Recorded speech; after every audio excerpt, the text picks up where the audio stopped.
Cool. Thank you. All right. All right, folks. So we're just going to do chapter 23 really quickly today. We only have 2 more chapters of content, and that's our New Deal chapter and our World War II chapter and the Inner Warriors right there. So we're just going to look at 23 real quick, and then we'll call it a day. So, folks, I'm obviously not going to go through the entire lecture and give you every piece of vocabulary. I'm just going to instead try to help you understand how I would answer the prompt if I was given a DBQ on the New Deal. So really quick, guys, you've got to be making a claim. Everything we're doing is making a claim. And I'm telling you right now, if the prompt is about the New Deal, your claim is probably going to be based on the changing relationship between the federal government and the people. I think you should write that down, and I'll say it again like 2 more times. The most important thing I want you to remember about the Great Depression is it represents a fundamental shift in the relationship between the American government and the people.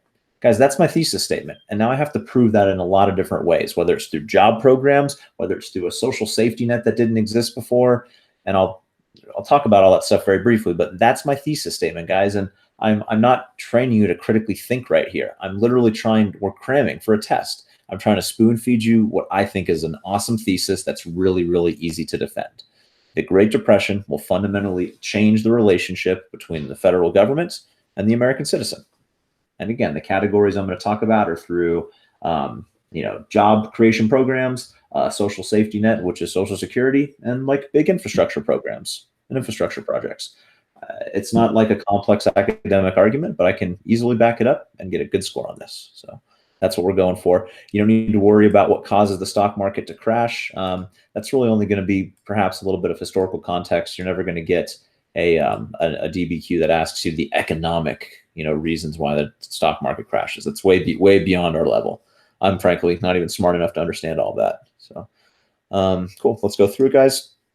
For context, this is the only thing I would say about the 1920s leading up to it. It's the notion of consumer credit spending on the margin. So guys, you would recognize a lot of the spending that people were doing in the 20s, financing cars, financing appliances like refrigerators, buying stuff that you technically don't have the money for. Right now I want to buy a dirt bike that's $6,000 and I've got $1,000, but I'm tempted still to buy it on credit.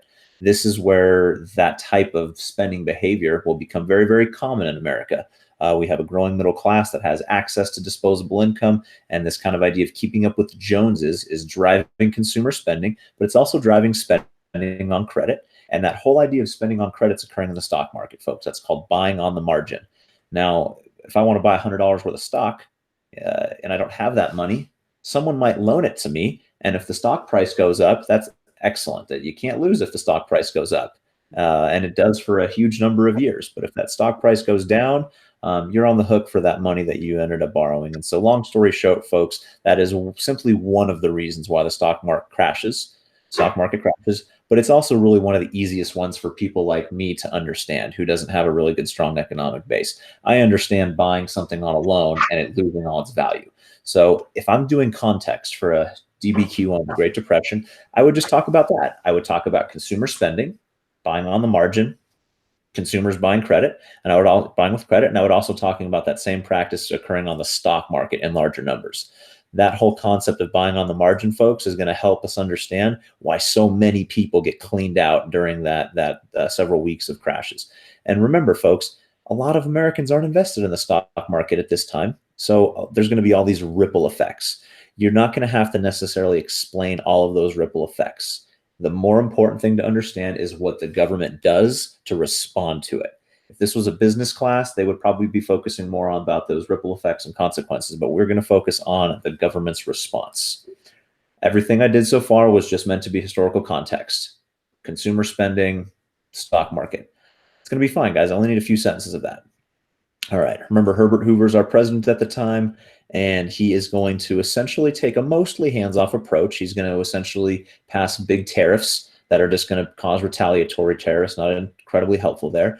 He will pass a few different federal works projects like Hoover Dam. A lot of people, they associate Franklin Roosevelt with all those big public works projects, rightfully so. But be aware that that idea of building dams and building roads, it does start under Herbert Hoover. It's just going to get obviously kicked into gear and spent on massive deficit under Franklin Roosevelt. You're not going to probably have to describe at all what Herbert Hoover's response is. But again, guys, he's a Republican, so he's going to have a much more conservative approach. He doesn't believe it's the government's role to assign, or to hand out welfare relief. He's coming from the old school that believes, welfare and relief is the job of charities, of churches of that nature. It's not that he doesn't feel sorry for you. It's just it's not the federal government's role to provide you with relief because you're disabled or because you lost your job. That's part of my argument, guys. That relationship between the citizen and the government is going to change. Historically, if you are hurting, it's not the government's job to assist you. If your rights are being violated, that's different. But if you're hurting economically, hopefully you've got a family or a social safety net. But if someone's not violating your rights, or it's kind of just tough luck. That has been the American government's approach to the citizens in general before. Now they're going to take a much more active interest in their welfare with these New Deal programs. So that's what we'll focus on. Hoovervilles, those are just I just love these images, guys, of these shanty towns in Central Park. I think they're kind of cool. The skyscrapers in the background. It shows you how desperate it is. The bonus army could also be historical context, guys. These are when all those veterans march on Washington, D.C. that demand their bonus that they were essentially promised when they signed up for service in World War I. And the Capitol Police, club them, beat them, burn their little homeless encampment down. It's like 15,000 people that gather in D.C. for that. So you could easily write this DBQ without mentioning the bonus army. I find that fascinating, and so that's what I normally include in the lecture. But we still haven't elected Roosevelt. It's 31. Bam. Now it's 32, and Roosevelt's here. Guys, I got to go through this quicker than I'm doing. You've got to be able to describe a couple of different programs. The easiest ones are going to be banking reform, Glass-Steagall. Remember FDIC? We talked about this, folks. This is, people who weren't even invested in the stock market ended up getting savings accounts wiped out because their banks were just simply not very responsible with their money. People who weren't even gamblers on the stock market lost out. Well, we're going to fix that with FDIC. Now, if your money's in an irresponsible bank and they lose it, well, the federal government's going to back that deposit to a certain amount. There's also all sorts of banking regulations that you don't quite have to remember, but they're going to separate commercial and investment banking, and a few other processes that used to be legal on the stock market will become illegal. You don't have to remember all those specifics, but you need to know the name of this law. You need to know that we are going to reform banks with Glass-Steagall. We are going to essentially make certain practices that led to the Great Depression illegal, and we're going to try to ensure depositors' money in the banks. Even if their bank screws up, your money is going to be backed up by the federal government. That's an important one. And then I put these two down here, guys, because these are the unconstitutional ones, the AAA and the NRA. Both of these ones will later be declared unconstitutional. That's where the federal government is fixing prices in both manufacturing and agriculture. They're paying farmers to not grow certain crops. They're telling manufacturers what wages they have to pay their employers. They're telling manufacturers how much they can sell their products for. These programs, guys, specifically the NRA is very, very counterproductive. The AAA is kind of a financial boondoggle, but it does help a lot of farmers in the immediate. I don't love it when my tax dollars go to things I don't like, but these farmers essentially need the assistance of the federal government. Otherwise, they're going to be totally on at a level of poverty that people really can't contemplate. So the AAA is unconstitutional later. Does provide a lot of relief for farmers, though. The NRA, it's just not effective. It doesn't really keep prices down effectively, and it doesn't really keep wages up.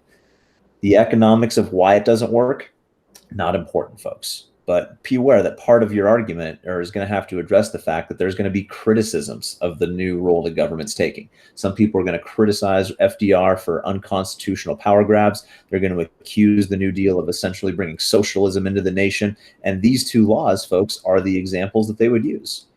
The government controlling prices, controlling manufacturing quotas. Anyhow, creeping socialism will be a charge made against New Dealers. So those two will be declared unconstitutional down the road. I love these two. PWA, CCC, guys. Bridges, museums, dams, schools, roads. That's the PWA. Public works projects, folks. Shovel-ready projects. A lot of them are, blue-collar jobs, but they're super important for getting the most needy people back to work. And then obviously the CCC, that's my national parks, national forest one that we've talked about before. Rebuilding trails, campgrounds, forest centers, and the like. Even helping out in the Dust Bowl, planting trees for windbreaks, doing erosion control. Guys, the government hasn't done this stuff before, traditionally. Great, you're an unemployed 19-year-old male. I don't have a job for you in the forest where I give you room and board. These are brand new things that the government has not done before, and this proves my argument's legit. Remember what my argument is. I have to always go back to it. The New Deal changed the relationship between the government and the citizens. These programs are evidence that my argument is accurate. Keep on going down. A couple more. Oh, yeah. TVA. I love the TVA. Dams, hydroelectricity all throughout this rural area, guys. This is an area of the United States that a lot of these people don't even have electricity in the 1930s. Rural electrification. A little bit of dam building. Anyhow, you get the idea with the public works. I love these Grand Canyon pictures. These are all CCC era trails. Cool. Here's another good one, folks. The SEC, more regulation. This agency still exists today. If your parents are involved in the stock market at all, they definitely know about the SEC. If you work involved in the financial sector, you've got to comply with these rules and regulations. I'm not going to get into what they are. I'm just highlighting, guys, that this, again, proves that my statement is accurate. The government wasn't regulating business in this way. They certainly weren't regulating banks in this way before. Now they are. This changes the relationship between the government and the people. And finally down here, guys, WPA, this is our artists and our writers, even more bridges and more buildings. Some of you guys really remember that we employed artists and writers and photographers, but the government wasn't doing that before. Oh, I'm sorry. Who are my MSA thespians in here? Who we got? Dre. And who else? Anyhow, I'm just killing time. And Olivia, all you guys, and Ella, and who else I'm missing? You guys are out of work. The federal government's now going to pay for a stage production. He's going to pay Rodney Ferrans to direct a play and keep you guys employed. Anyhow, the government wasn't doing that stuff before. I'm almost done here. Thanks for bearing with me. Crap, where'd my slide go? Here it is.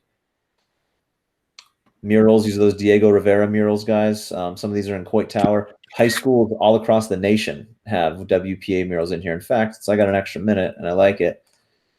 And I think my girlfriend Haley's still watching and painting right now. Let's look at a WPA mural in a high school. Oh, man. I believe there's even some in San Francisco. Jack Moffat is joining so late. Anyhow, I wanted to show you a couple of these murals, guys. These are all in different high schools around the country. I think they're super cool. I would love it if our school had more stuff like this. We got a couple cool murals around our campus, but anyhow. Wow. So you can see more of this stuff in post offices, guys, and in public buildings all around the country, not just in California high schools. How many murals? I don't know. I honestly don't know. That's a good question. We could find that answer on Wikipedia really easy. There's lots of books published about this. Since we're nerding out on this, one more thing I'll show you. These national parks posters from the WPA. WPA, you guys have seen these in my classroom. National parks. And, there was artists that were paid to create these images during the 1930s to promote the national parks. I love that. Look at the color schemes of these. These are super cool. These are advertising different parks around the nation, and our government had not been paying artists to do these types of things before, folks, now. But trust me, you don't want anyone unemployed if you can avoid it. And if it means we got to spend some money to keep these artists employed, we're doing it anyhow. All right, that was my long tirade on that.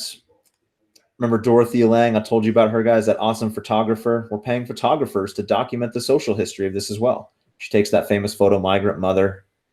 Anyhow, that's also can be an example, guys, of the Dust Bowl. Maybe you get a New Deal DBQ and there's no Dust Bowl source. Hey, they didn't mention anything about the Dust Bowl, but Lehman made us read Grapes of Wrath, or Mahoney showed us, Migrant Mother. And so I remember the Dust Bowl. That's totally part of the Great Depression. The Great Depression isn't only an insane financial situation, guys. It's an environmental catastrophe for the Midwest. So compound all the financial crap going on in the East and in the banking sector of the economy, and then compound that with grasshopper plagues, dust storms, and your farm blowing away in the wind, you have a way more complete essay.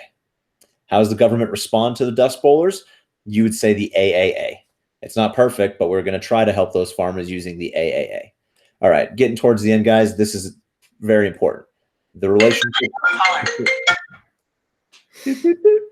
The welfare state, guys, is a new part of the American government. And really, the Social Security Act is what I want you to remember the most, folks. Now, once you are 65, you can essentially get an old age pension. If you didn't save or you just unlucky or you got sick, the government's now got your back. You guys know what Social Security is. Most of you that have jobs pay into it. You've seen it on your pay stubs. So that is essentially the foundational law in the American welfare state. This is unheard of in the United States before, guys. In the past, if you were old and didn't save well or didn't have a family to take care of you, that was your problem. So that's very important. Remember my argument, my claim? The New Deal is going to fundamentally change the relationship between the government and the people. That is what I want to say on that. Be aware that there's opposition, folks.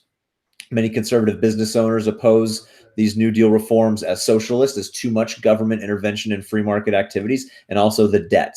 Guys, these programs are not being paid for with money we have right now.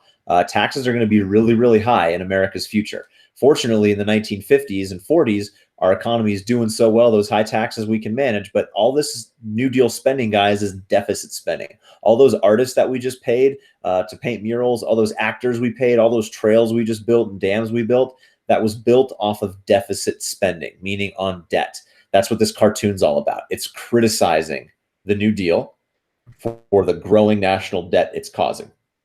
Now, folks, I don't think that's necessarily a bad thing. You have to decide that for yourself, and I'm not an economics professor, so that's not what this lecture is about. You can figure that out later in life, or we can talk later about it. But you have to be aware that there's criticism of the New Deal, and the financial criticism is going to be about the debt. And there's also the constitutional criticisms. Remember, some New Deal stuff is found unconstitutional by the courts. FDR is going to be criticized as trying to essentially grab authority that the executive branch and the Congress is not delegated to by the Constitution. Someone's help me out here. Does FDR have a strict or loose interpretation?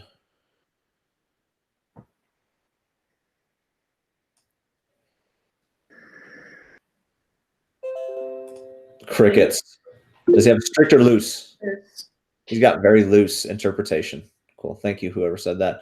All right, guys, just looking back on the vocabulary, on the learning targets, we talked about a lot of this here. Refresh yourself on it if you want to, but that's what I've got to say on the New Deal. Any questions before I stop recording?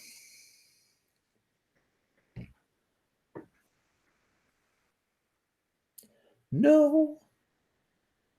All right, guys, well, I appreciate you being on here. I would like to do this at 12:30 tomorrow. And so I'll see you on there tomorrow. I will not be doing an evening or afternoon session tonight because I've got a bunch of DBQs to grade, but I am going to probably do an afternoon or evening session with you tomorrow, Wednesday, and also tomorrow, Thursday. So plan on 2 sessions Wednesday and plan on 2 sessions Thursday. And then you guys all know we got the test on Friday. Look at how thin our numbers are now. It's the same core group. It's all the people that I know and recognize, but man, our numbers are getting thin.